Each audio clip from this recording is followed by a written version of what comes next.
Hey everyone, Dinosaur MTG here because I am a dinosaur when it comes to Magic. And this is Premodern Top 10, where I pick a color and set in Premodern and give my picks for the top 10 cards of that group. I'm not going by highest secondary market prices or premier performances at pro events.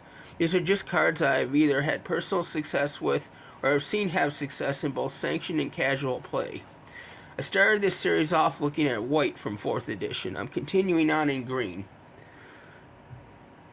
Unlike white, it was surprisingly tough to find 10 cards for this list. Historically, green has always been a weak color, if not the weakest. It wasn't until maybe 10 years ago when green really began to be viable as a standalone color. Anyway, here are 10 green cards from 4th edition. Some you know, some you might not. No particular order, just going alphabetical. Number 1, Birds of Paradise. Starting out with one of the most well-known and used cards on this list. Everyone knows Birds, a staple in green decks since the beginning.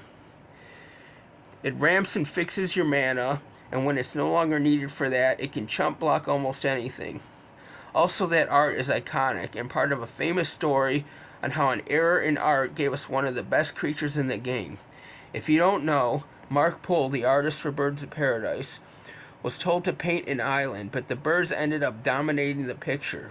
So instead of scrapping the piece, they turned it into another card. Birds will continue to be an almost auto-include if you're running any green in your deck. Number 2, Crumble.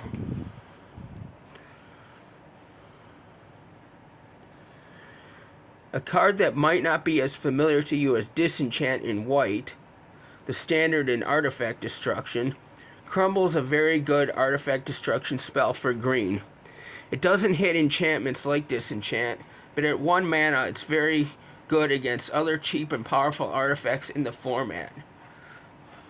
You can answer your opponent's turn 1 or turn 2 Phyrexian Dreadnought or other powerful artifacts like Cursed Scroll or Powder Keg. It gains your opponent life, but like Swords to Plowshares, that drawback is usually worth it. Number 3, Fog.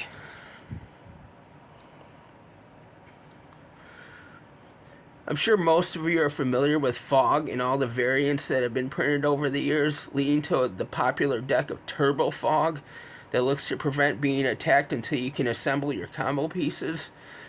The original Fog stands as one of the best combat disruption spells and can buy you time against decks that have trouble staying mobile after their big early game cheat a big creature into play strategies. Number 4, Giant Growth.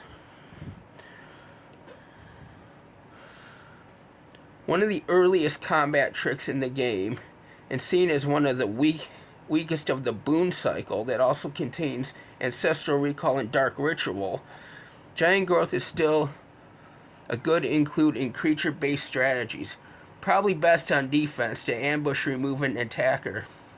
I know Giant Growth doesn't seem like a big deal, but like I said, I had trouble finding 10 cards for this list, so Giant Growth was able to get in there. Number 5, Instill Energy.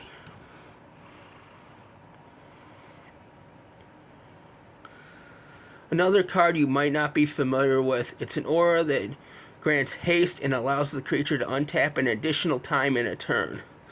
This is great for creatures that are good attackers and have a powerful tap ability, where this card lets that creature do both on the turn you summon it.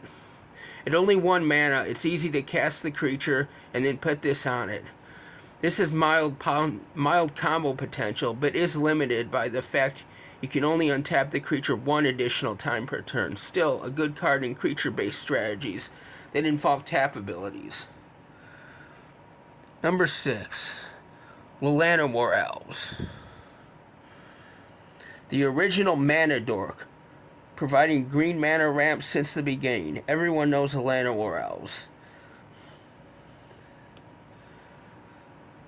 They're an auto-include in any mono-green deck along with their Ice Age counterparts, Fyndhorn Elves, and also usually go in the same decks as Birds of Paradise, though not as versatile as Birds. although it does have its place in elf tribal strategies. Number 7, regeneration.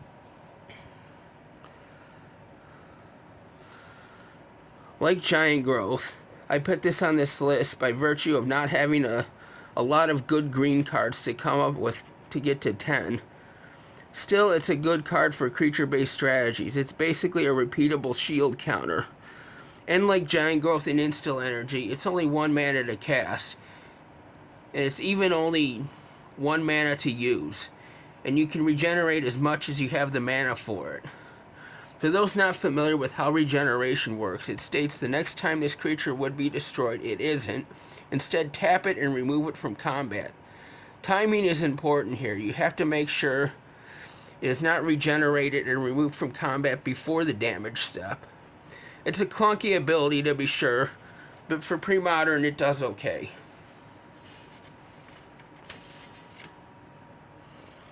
Number 8, Sylvan Library.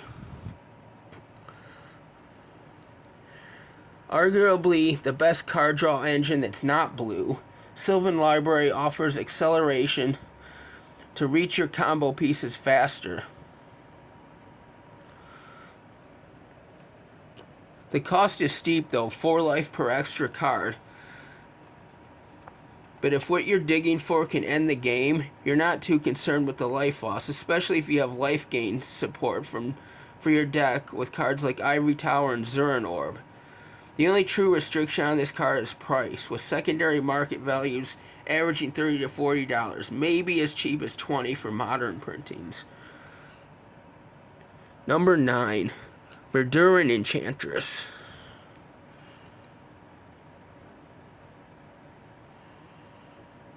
A staple in enchantment strategies alongside her Urza Saga counterpart, Argothian Enchantress. This is another situation where cost comes down to price, where use comes down to price. Argothian Enchantress can be anywhere from $50 to $75 now, while Verduran Enchantresses are only a few dollars.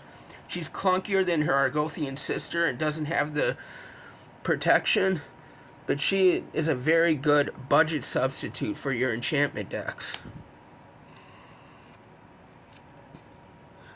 Number 10, Wild Growth. Lastly, another green ramp spell. Along with elves, this can help amass large quantities of mana very fast and pairs really well with the enchantresses that I just talked about, since casting Wild Growth with them in play will draw you cards that you can use that extra mana on. And also with it able to enchant any land, you don't have to restrict it to mono green. Wild Growth is used heavily in white-green enchantress decks.